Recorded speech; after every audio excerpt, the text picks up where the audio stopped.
Thank you for attending our special X-Rite Pantone webinar.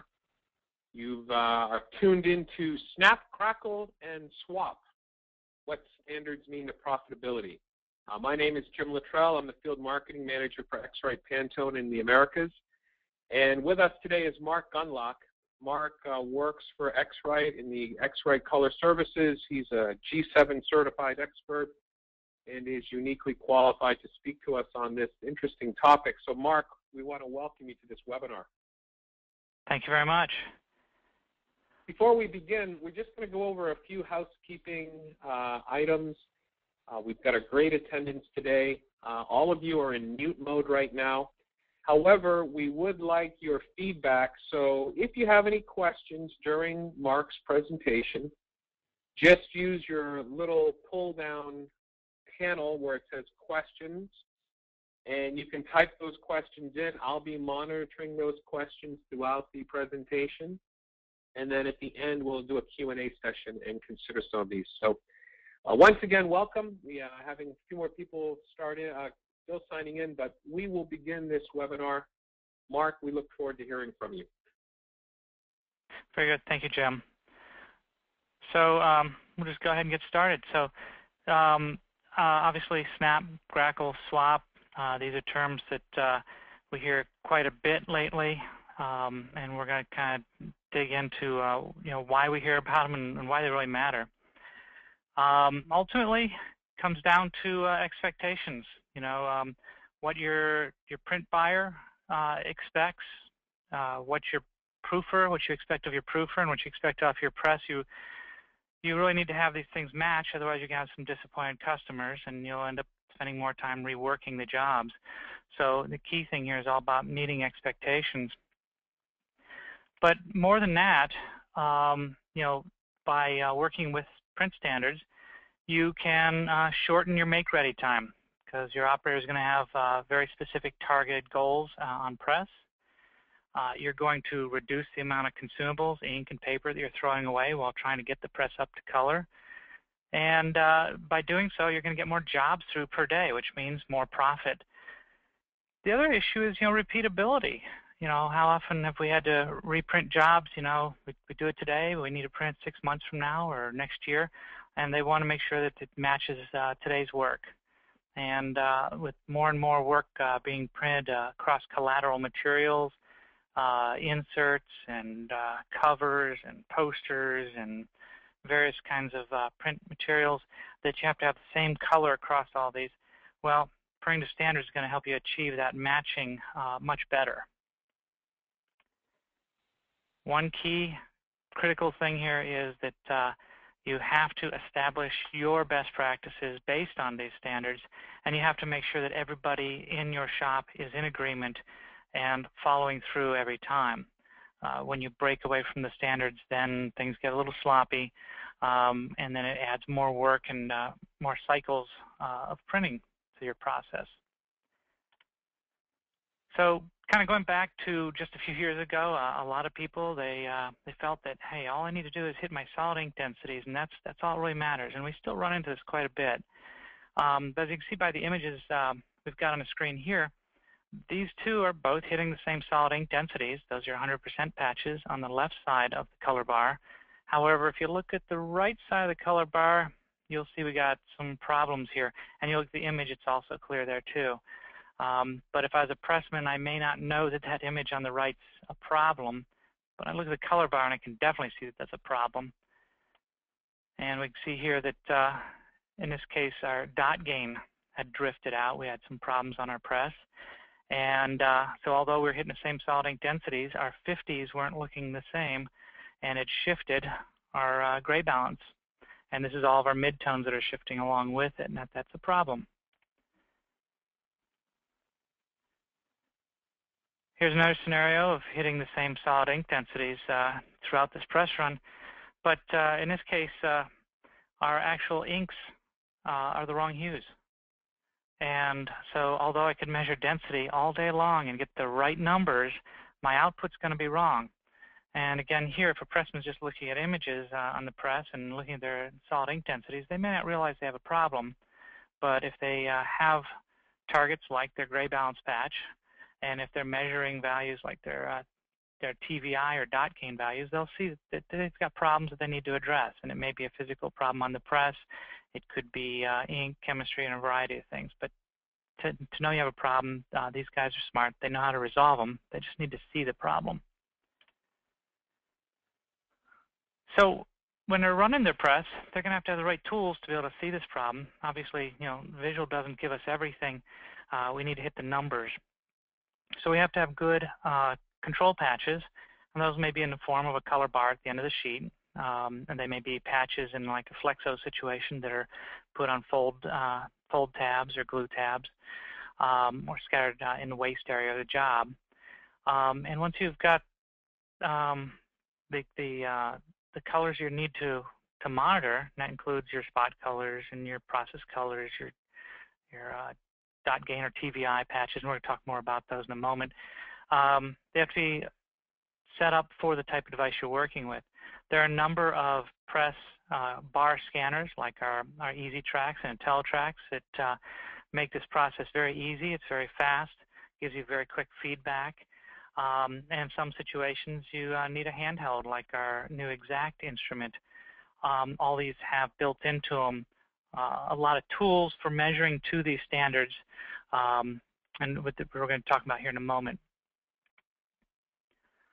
So we start out with print standards. Now, the print standards are defined or stored by the ISO, the International Standards Organization. And the print standards that we're going to be talking about today are all based on what's known as 12647, which is a family or a group of standards that are around a lot of different print technology and measuring and proofing for printing. As you see here, a list, 1 through 7. The very first one's all about how to properly take measurements.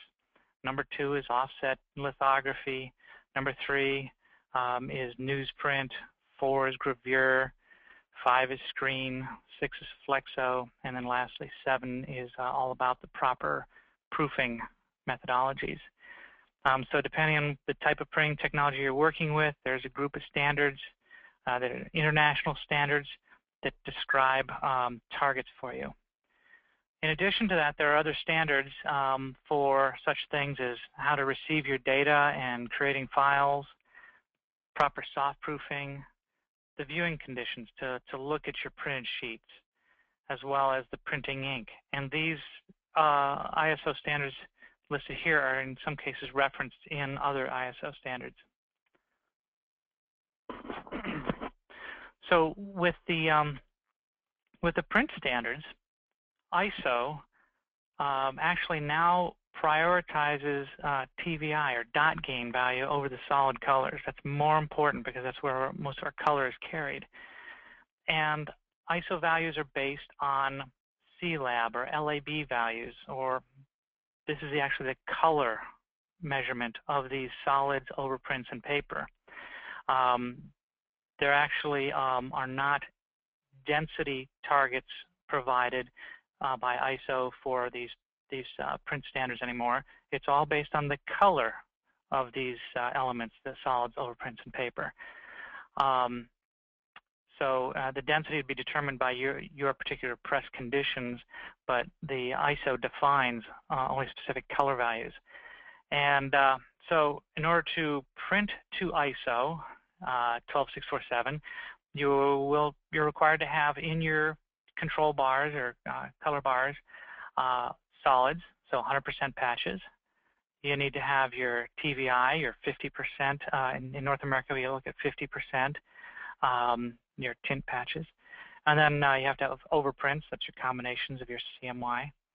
And then ISO does not require a gray balance patch, but it does have specifications for it, and it's recommended as a useful guide to tell if your press is running properly for that job. Now, built on top of ISO, in each region around the world, they have their own specifications. So here in North America, we've got SNAP, which is newsprint. We've got GRACoL, which is offset litho, and that also includes SWOP. And then in the flexo area, we've got some specifications and tolerances. It's called FIRST. It's handled by the FDA. All of these specifications include the ISO values, and they also include best practices and such for your particular region and the different print technologies. So a lot of people don't actually go directly to ISO values. They actually go to the specifications, which are based on the ISO values. But the specifications themselves, technically, are not standards, but they're based on standards.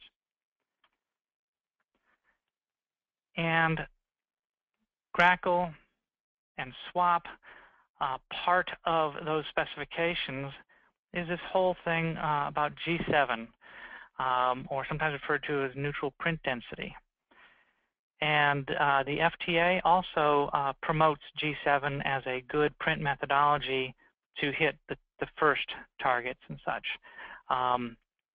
So what is this G7 thing? Well, it's in the name. The G stands for the gray balance, and the 7 represents the 7 ISO solids and overprints. So that's your cyan, magenta, yellow, and your RGB overprints. The goal here is to be able to provide what they're calling a common visual appearance across many different kinds of print substrates and conditions. The ultimate goal here is to calibrate the system to get good gray balance. It's based on target LAB values. It's not based on a standardized dot gain or TVI. It's actually a customized or optimized gray balanced dot gain for your particular system. Whereas ISO defines one dot gain, in this case you will have your own custom dot gain curves. The idea here is to take advantage of the RIP plate calibration curves to try to gray balance this process, so all the values from your highlights to your midtones and your shadows are all neutral balanced properly. Now, there are a number of G7 qualifications and certifications out there, and sometimes the terms get mixed up, so I just want to give you kind of a little overview of this. So X-Rite has a number of devices that are G7 support tools. These are recognized by the IDEA Alliance as being tools that have the right features and take the right types of measurements to be able to conform to the G7 process, which is the methodology. Print providers can become G7 Master Qualified. This means that they've had a G7 certified expert come to work with them and teach them the processes to get good gray balance production that targets their preferred print condition. And it might be GRACoL or SWOP, or it may even be a custom print condition in a flexo environment, for example. The G7 certified experts, these are consultants and trainers that are out there that can help you do this. They'll guide you through the process, provide the training, and then help you submit your qualification forms to the IDEA Alliance to get that qualification.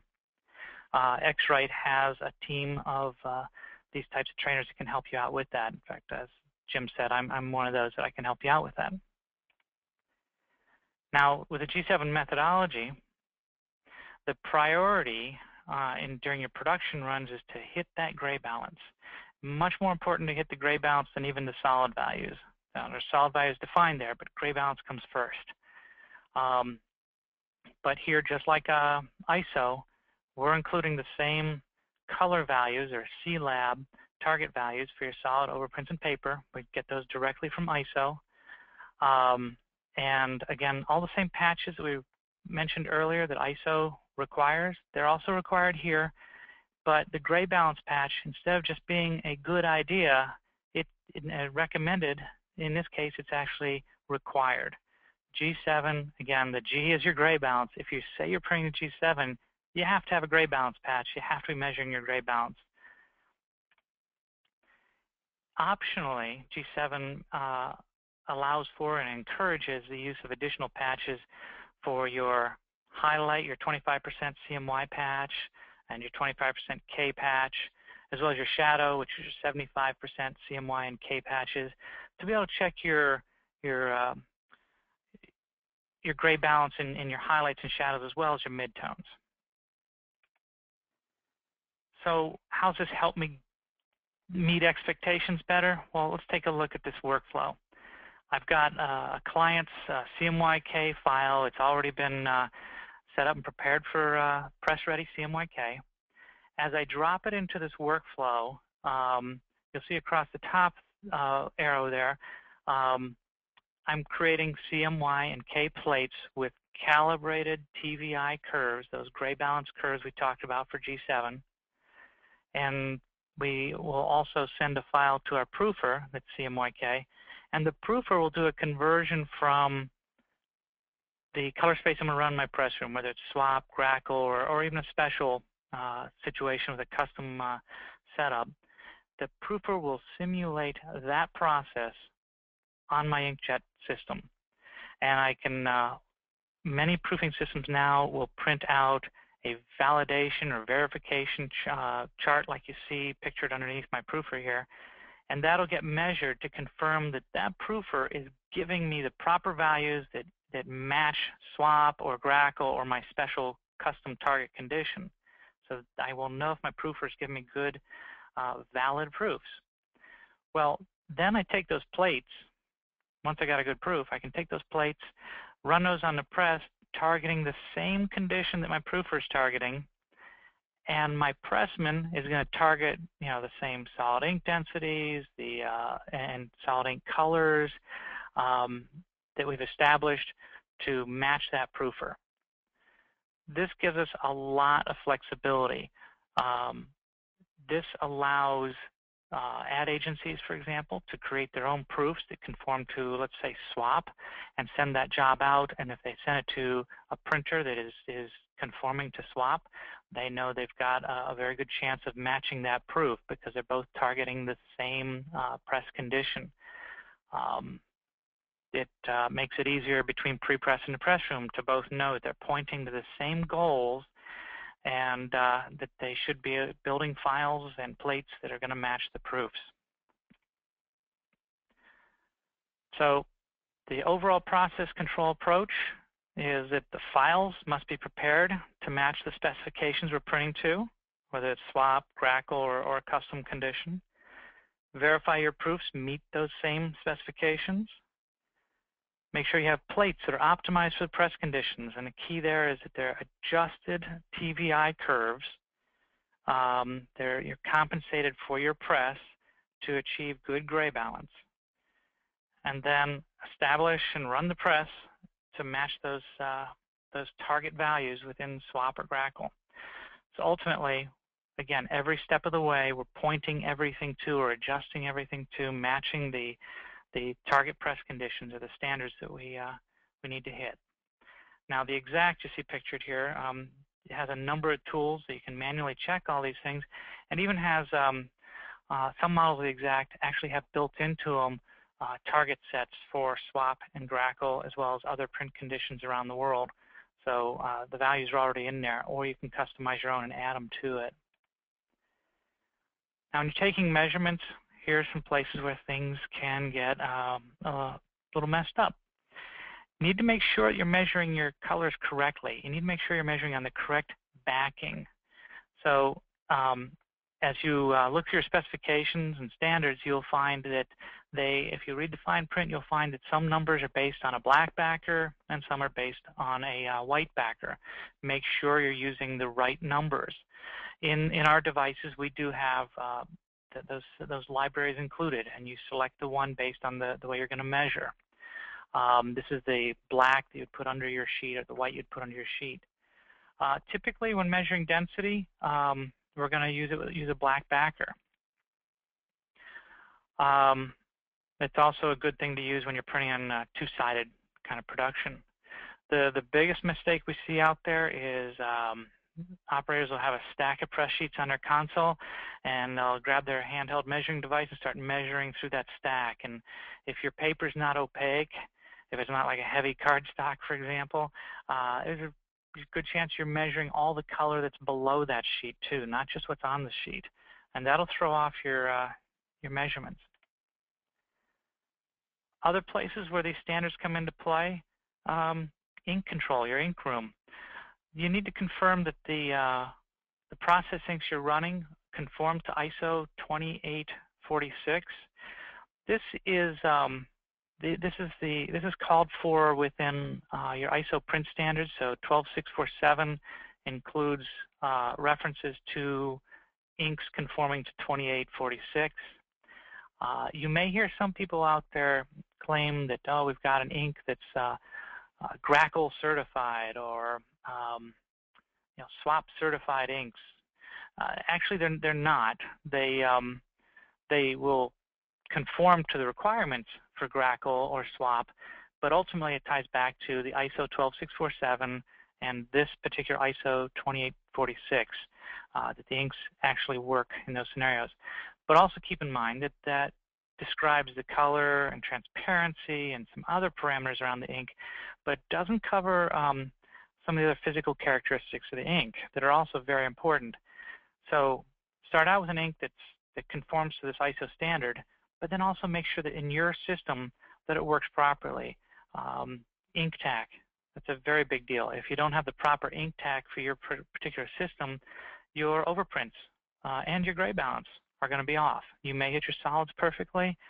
You may even hit your TVI correctly, but when you're laying ink on top of other inks, if it doesn't have the right tack, you get the wrong color builds.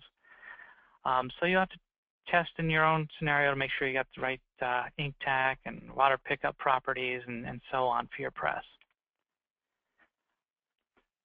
Paper's a critical color. Again, going back to ISO, these numbers here from number 1, number 3, and number 5 sheet, those trace back to ISO values. These are used for GRACoL and SWOP, and you can see the values here. They're not perfectly neutral, but they're very close to neutral. There's a tolerance where we allow, in LAB, L is how light or dark is this paper, and we allow a little bit of movement there. And the A and B are moving from the red direction to the green direction or the blue to the yellow direction, and we allow a little bit smaller movement there. What that means is that this color, this paper color is a pretty tight tolerance to be able to match that particular print specification. If your paper matches that specification, you're doing very well. If it's outside that specification, there's some other things you may have to do to compensate. During the make-ready, if you're working with standards, ultimately it comes down to start out with good plates, okay? Again, we talked about the plate curves. Those have to be applied. And you need to measure your plates on a regular basis. Don't just assume your plate making system is working perfectly every day. Good practice is to measure in the morning or at the beginning of each shift, measure a number of steps on a plate to make sure they're falling within your tolerances. And then for each job, it's a good idea. Many places will measure just maybe 50% on one of the plates for that job, just to make sure that the plates there didn't drift or shift for any reason during that plate making process. Once you've got good plates, you hang them on your press, you run up your solid inks. Now, the G7 process of creating these curves that we keep talking about, it's a lot of press testing, and part of that testing is finding what density value is required to achieve the target LAB or color value. So you should have recorded what the color of those primaries are, color your CMYK, as well as the density that gets you to that CMYK. Now again, I mentioned earlier that there is no ISO defined density targets anymore. They're LAB or color targets. You need to find the density targets for your particular press that hit that LAB color. So you'll record those and use those at the beginning of your press run. And then you'll want to check your TVI or dot gain. and confirm that it's within tolerance. And then you'll check your gray balance. And if all those items are working out, you're good to go. That just should be pretty quick there. Notice here, there's nothing here about visually checking. Well, you can do a reality check by taking a look at the print, but ultimately we're looking first at the numbers, okay, and then you check your print visually. The overprint or trapping values, generally you won't have to measure those unless you see some failure in these other areas. It's not a bad idea to check them to make sure your red, green, and blue are printing well, but once you've got those established, they should be good. During your press run, well, if you've got like a scanning system like the IntelliTrax or EasyTrax, it'll capture all this data with every press sheet, and it'll give you immediate feedback to make adjustments in your keys. If you're working with a handheld instrument that's a little slower in taking the measurements, a lot of times just to make sure you're still hitting things, you want to hit a couple spots quickly to tell very fast, am I in good color balance here? So you'd start measuring your gray balance patches. If your gray balance patches look good on the sheet, you can be pretty confident that all the other numbers are good. And gray balance is the first thing to fail when the other numbers slip. If the gray balance is off, then probably the first thing you should check is your dot gain or your TVI patches to see if they've slipped out of tolerance. And then, of course, check your solid ink densities to see where they are. Did my solid ink densities change? And of course, density, that's the control you have on press. But the gray balance is the first thing to fail when it's out of control. So here's some examples. In this case, again, as we started out earlier, these CMYK patches are measuring the same density values, but you can clearly see from the image, now visual check here, the image is out of balance. Well, if we take further measurements, checking out our LAB values of these patches, you'll find that they don't match. The patches on the right are showing us the correct colors, I'm sorry, on the left rather, and the patches on the right are showing us the colors of the inks that aren't quite right. There's contamination going on, and that can happen. It can happen in the original ink batch, but also can happen on press in a number of ways. Even just backtrapping through the press can cause contamination. Here's some example LAB values. Now, my intention isn't to have you memorize these numbers, just to see. These numbers are the values that are provided by ISO. They're used or referenced within GRACoL. And you notice on the right column here, we have what we're calling a historical solid ink density. Well, these are numbers that used to be the suggested numbers to target. Now they're just for historical reference. When you hit these solid ink values on the correct paper, you'll probably be very close to those historical values, but your values may vary, so you'll have to adjust yours. You won't be targeting these kinds of solid ink densities you may still see out there occasionally. Now, TVI or dot gain, why is it so important?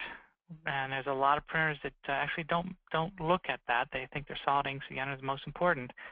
But your TVI is pretty important. If you take a look at this image here on the left, that's what that's what our image should look like. If you look on the right, these both have the same solid ink densities, but they have different TVI characteristics or different dot gain values. And you can see that even though they have the solid ink densities the same, most of the color is carried in the midtones. And so when the TVI goes out of whack, the color can change pretty dramatically. And you can see here, it's pretty dramatic appearance difference here. So the dot gain needs to be monitored, so we know how much the dot has grown. We've got two pieces of dot gain that will happen, but it's ultimately it's typically going to be somewhere around 18 to 22%, depending on your sheet. And this is part of printing. Dot gain is not a defect as much as just the nature of the beast. It's the nature of the process. Anytime we're smashing dots on paper that absorbs ink, you're going to have dot gain. Typically systems allow for a variation of about plus or minus 3% on the dot gain. And that's going to be fluctuating throughout press run and different press conditions. Again, here's some typical values, and again, you can see here like roughly 18 to 22% of the typical ranges for the different offset press conditions. And again, here's assuming a measurement of white backer here too. But these are historical values. These are not target values now. This is just kind of guideline. You'll be in this ballpark. You'll be in these ranges while you're printing. But when you're working with G7, you're actually working with gray balanced TVI curves. And what that means is that the density curves or the dot curves in your plate setter rather are going to be adjusted or compensated so that when you ask for a 50, 40, 40 on your press, you'll get a neutral gray. Now, in North America, we measure that dot gain, that TVI, at the midtones, but as you can see in these graphs here, if we measure just at the midtones, both of these curves look the same. But if you look at what happens when we measure in your highlights on your 25 and your shadows on the 75, you can see that on the right, the curves aren't very well behaved. And that's the only way we can tell is by actually measuring those values. So it is important to take measurements in your highlights and shadows, gray balance occasionally. And it's important also to make sure you've got good, properly developed curves in your system. Your plate curves need to be checked periodically to make sure they behave the way you expect. And all this then ties into your gray balance. The gray balance measurement, everything that we just talked about leads right to the gray balance. If you've hit your solid ink densities correctly, if you've got good dot gain, then your gray balance should fall into place. So conversely, while I'm measuring my press, if I measure my gray balance, if the gray balance looks good, the dot gain's good, and the solid ink densities are probably good as well. Again, come back here, the gray balance shifting. In the middle, this is proper gray balance. On the left side, you'll see what happens where we still hit our solid ink densities, but the dot gain shifted. On the right, you'll see what happens when the hues shifted, but in all cases, we're measuring the right solid ink densities, which wasn't enough. But a failure in either of those other areas of ink color or dot gain is very readily visible in your gray balance patch. So as I mentioned earlier, the automated systems like the IntelliTrax and EasyTrax, the screen looks like it does here in the upper left. You'll get, you can scroll through various screens to see the behavior of your cyan, magenta, yellow, black. In this case, we see a screen that's showing us our gray balances, okay? And you get very quick indicators of are you in tolerance or out. And we use like a traffic light type system here. If you see red, that's a problem, needs to be fixed immediately.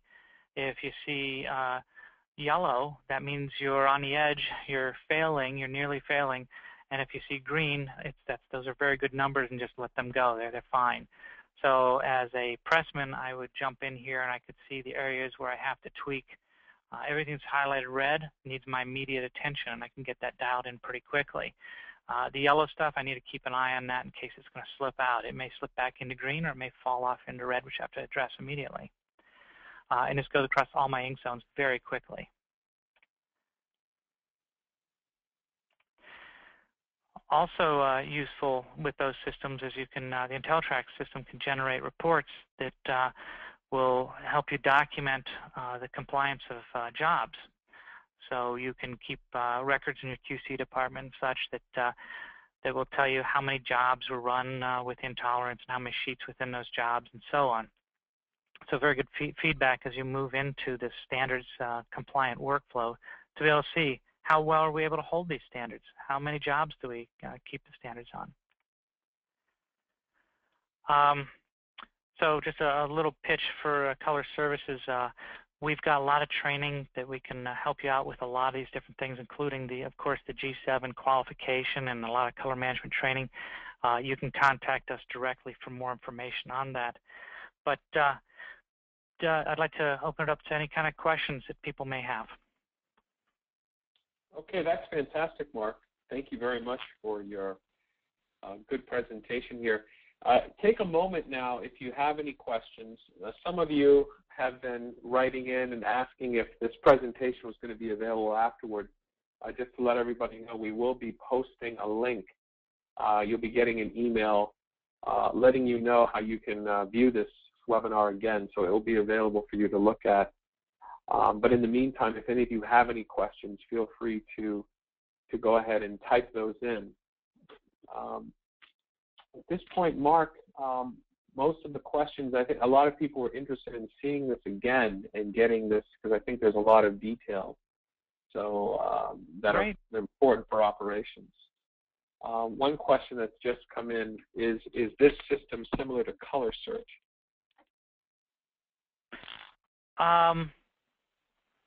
Our system, well, color search will utilize our hardware, and I can't speak to all the features that they have there.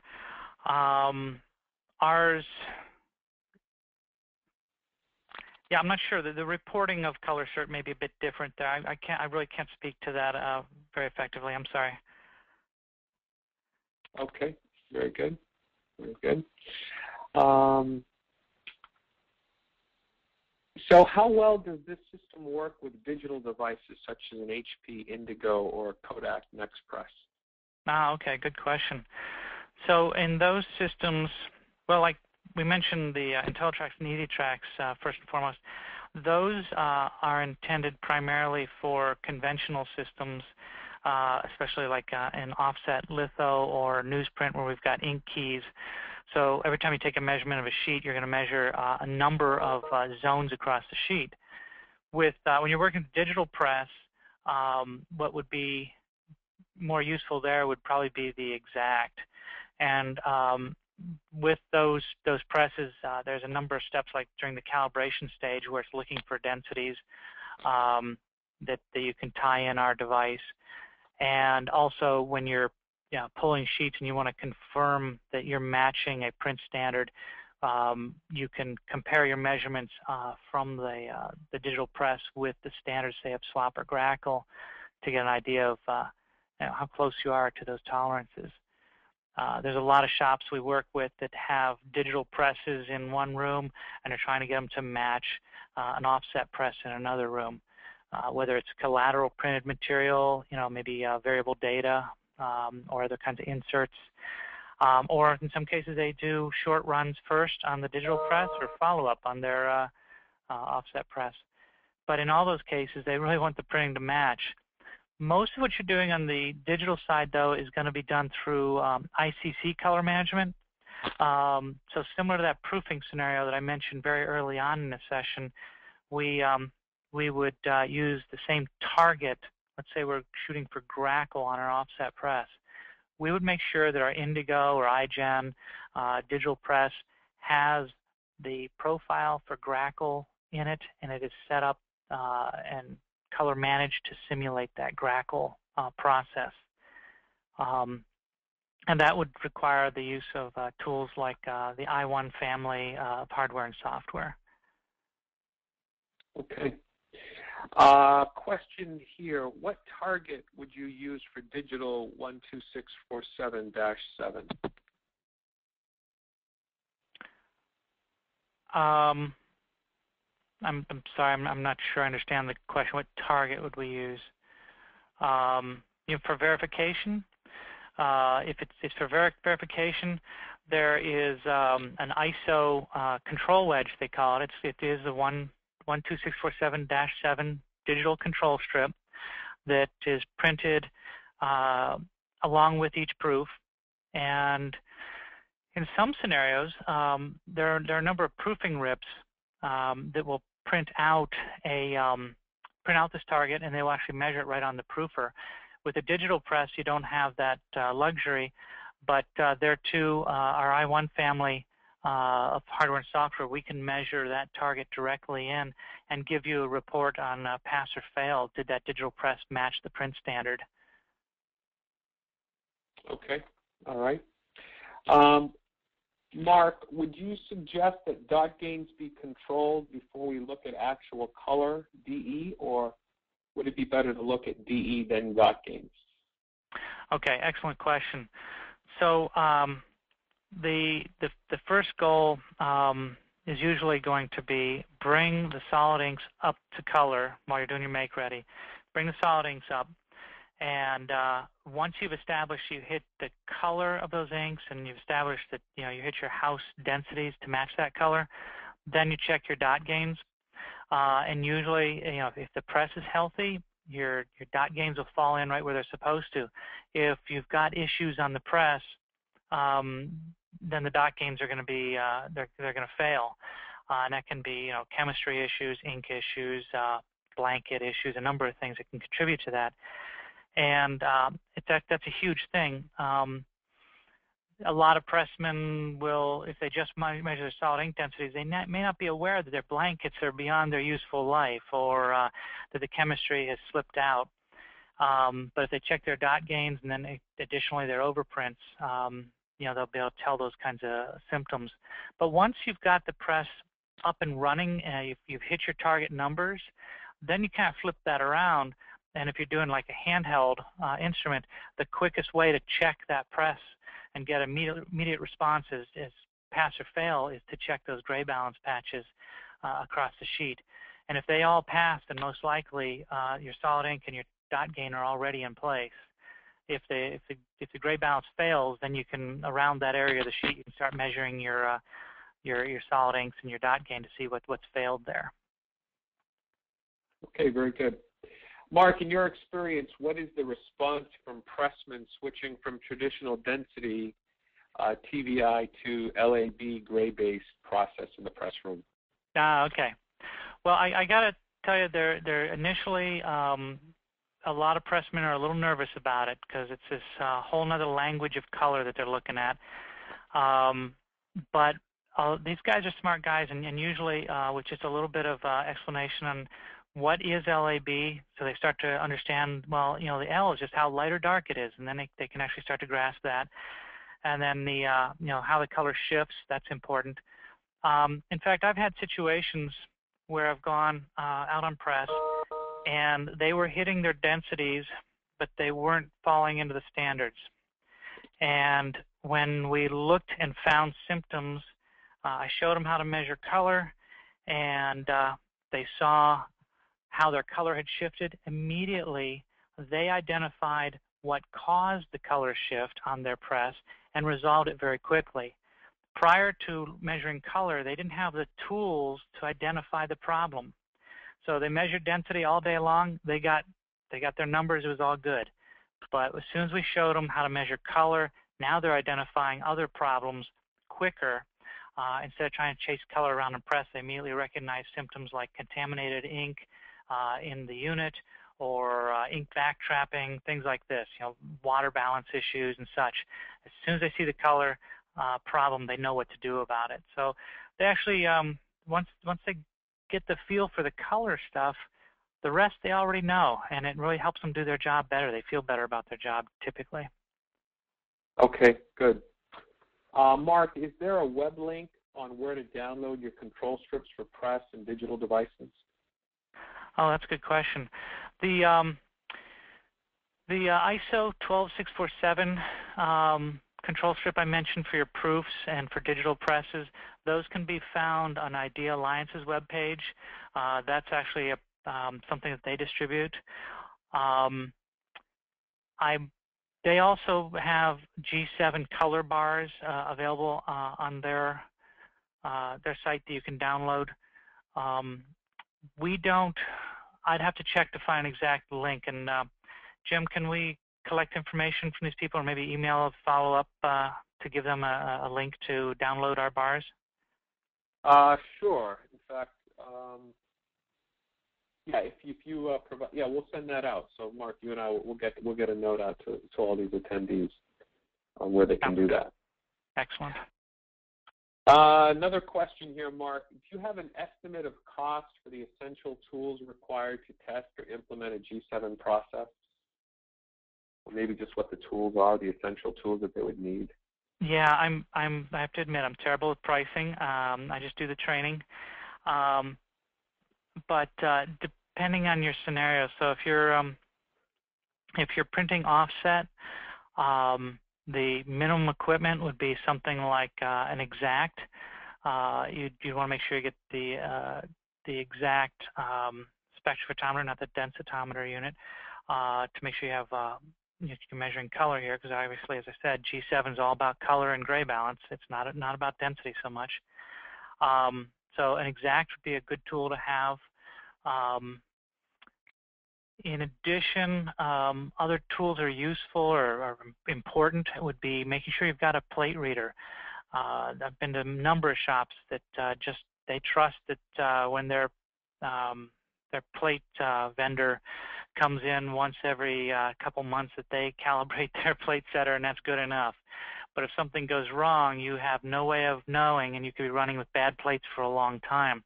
So you should have a plate reader to maintain that kind of control.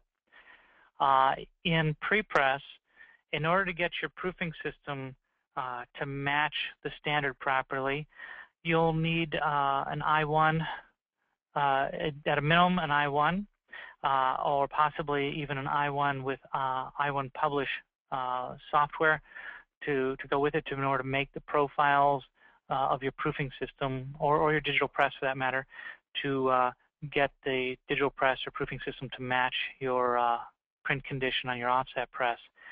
So there's a number of things there in that kind of scenario.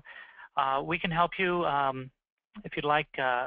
We can help you through consulting or whatnot, help you figure out exactly what you'd need for your particular scenario. We can even come in and help you do audits to determine what you need to change in your workflow, and we can provide the training to help you get there.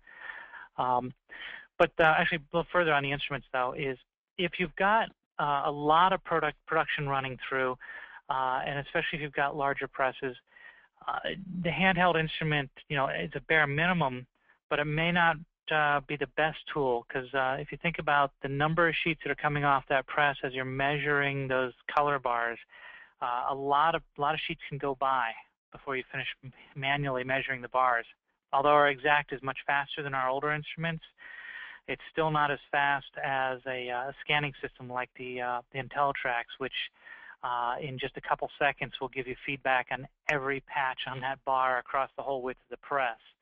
And you can very quickly get a visual of where the failures are and make adjustments.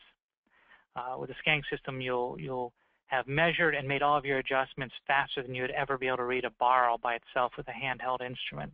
So you got to think about your productivity and your cost per waste and such too. Great. What do you suggest using for white backing when measuring LAB values? That's a good question. There are available. I'm sorry, I don't know the resource from there. Are available some ISO backers. Some people will use just a very bright white tile, but others are talking about an alternative of what they call self-backing, which is where you'll take a number of sheets. This is fairly common. A number of sheets of the same paper you're printing on. If it's a pretty bright white stock, for example, take a number of those sheets and stack them, so all you're measuring is the color of the paper under the sheet you're working with. Okay, good. And do you recommend a particular G7 curve software? Yeah, it's a good question. There's a number of them out there that are quite good. There's different ways to look at it. I can't say I definitely endorse one over another just in general, but looking at what you're trying to accomplish. So, for example, the Ideal Alliance works with Curves software. They've worked with that for a number of years, and it's the simplest software, and it gets the job done. That's what I use. It's a fine piece of software. And I can use that with a number of different systems. It's very portable as well. So if you've got say a number of sites you have to work with, that works nicely. There are other curves software packages that tie in with additional workflow tools, so you can regularly update your curves by measuring additional data off of color bars and inputting into the system, and those kinds of systems sometimes can be optimized for particular kind of workflows you're working in. And like I said, there's just a number of them out there. Some of them will tie in directly with our scanning systems, and some will work with, say, the I1 instruments. But these are just ways of updating those curves. I have to say they're all quite good. I use curve software, but I can't say it's an endorsement. It fits my needs best. I'd look at your needs. Okay. I've just sent out a link to all of you. We've got some very cooperative attendees, and they went and did the search. And so there's 2 links. If you want to get the ID Alliance targets, I've just sent out those links to you. Excellent. Where you can download the color control wedge. And I will also include that in our follow-up email with all of you. Just a couple more questions, Mark. How does clear film and lamination structures fit within the ISO or specific certification values, with the paper normally being the print substrate? Yeah, that's a tough one. I don't have a good answer there. I've seen a lot of different approaches on that, but yeah, there's to my knowledge, and I'm not the there's so many people that know so much more about ISO actually, but there is nothing to my knowledge that defines what to do with printing on a clear substrate. I've worked with some people though that will take their measurements over like a bright white GRACoL stock or something. But the thing is, there's no true accurate value there, because the product you're producing, when it's actually used in the real world, is going to have a number of different kinds of backers.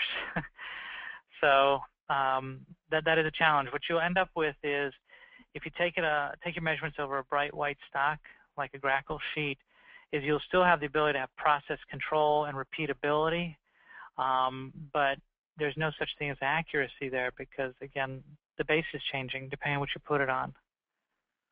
So how it's used is going to be always different. Here's a specific question about the 528. Will the 528 do the grayscale patch? The gray balance patches, yes. Okay. All right. Very good. Are there any issues with measuring a wet press sheet used from a press pick DI on the I1 Pro 2 ISIS or IO table? I'm sorry. Could you run that by me again? Are there any issues with measuring a wet press sheet using the I1 Pro 2, the ISIS, or the IO table? Okay. No, not really. Just the same issues you'd have with any of our devices, really, which is that those wet values will be different than the dry back values. And in fact, something we didn't touch on in the presentation here is that when you're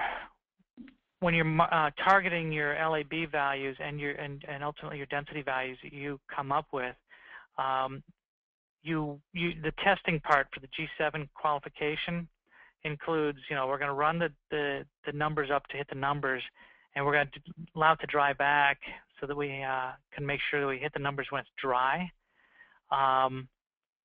And we'll document both the wet and dry values in a lot of cases. If you're working in a system that would make a difference. If you're doing like coating, inline coating on your print production, or you're doing like UV inks that are dried instantly, that's not an issue. But if you do have inks that have a dry back, you need to be able to adjust for that dry back to make sure that although you're measuring wet values, when they're dry, they'll fall within tolerance. And so that whole same thing would apply here with our ISIS and I1 and IO table, is that if you're measuring targets to confirm that you hit a standard and such, you want to make sure they're dried back. Okay. I hope that answered your question correctly, or the way you want. And what is the difference between the Exact and 500 series handheld spectrophotometers? Oh, okay. Well, there's a lot of them, probably more than we can go through here. And on our website, you'll probably find a better detailed list. But some key things. The Exact is a much faster instrument. You can get through a lot more patch reads in a less short period of time with the Exact, which is nice. The Exact includes a number of M modes, which are also now being defined by the ISO, which could kind of be on the scope of what we can talk about here, but generally that's things like measuring with UV filters or with polarization filters and such. There are different modes there. There's also a very large group of tools which were much easier to get to in the Exact. The navigation is very similar to your iPhone in that you can swipe and click on tools. It's all touchscreen kind of graphical user interface. But all the tools are optimized around the new print standard requirements. And in fact, with the higher-end instruments, higher-end Exact instruments, there are already templates and tools and they're built around GRACoL and SWOP, as well as other print conditions like FOGRA and Japan color. So you can get started very quickly to take these measurements. So if you pull up, say, a GRACoL tool in there, the measurement features in there will be all the stuff we just talked about. Your gray balance patch measurement will be set up in there, your solid inks, your TVI, all these things. And its patch recognition is pretty amazing. If you start measuring your control bar, you'll measure your solid inks first, and it'll recognize those as solid ink values. And then as soon as you move to like your TVI patches, it uses the solid ink patch to calculate, and the paper patch was measured to calculate what the TVI is on the 50% patch you measured. And then you move on to an overprint. It recognizes an overprint, and it knows how to calculate the value based on the two primaries that are used that you've already measured. So as you go through measuring patches, it recognizes the patches, stores the data for future patches that you're going to measure, so you can quickly go across your color bar and get very quick feedback on things. Whereas with your 500 series, the model was every time you'd go in to measure, say, an overprint, or a trap rather, to measure a trap, it also is going to require you to measure the two colors used to create that trap, whereas with the Exact already has that data stored from previous measurements. Great. So bottom line, it's a much more efficient tool. And as far as the IntelliTrax, does that read gray balance? I'm sorry, does it meet gray balance? Does it read? Yeah, I'm sorry. Balance? Thank you. Yes. In fact, I'm going to go back to my slides here. Go back a couple here. Right here. This window from the IntelliTrax software actually shows us the gray balance patches, and it's got the target values built in the system. And in this case, we can see that my highlight range, my 50% patch, I can see there that some of my patches there are out of tolerance, and I need to make some adjustments. So very quickly, I can go to my console and start tapping to bring those in to match better. So yes, it does. It measures everything that G7 requires. In fact, if you look at the top of this window, you see a big G7 button there. When you click on that button, it automatically sets the system up for the G7 configuration for you. That's great. Well, Mark, we are up against our time, and we have not answered all the questions. So I think I know your presentation was excellent, and and it appears that it has fostered a number of questions, and so we appreciate you taking the time, Mark, to do that today. So thank you for being part of our webinar. Thank you. And thanks to all of you for being here. I will be sending a follow-up email where you'll be able to get a link to the recording, and also Mark will give them the link to where they can download those color bars. Is that right? Yes, thank you. Yes, we will. Okay, very good. Okay, well, that will conclude our webinar. Thank you very much.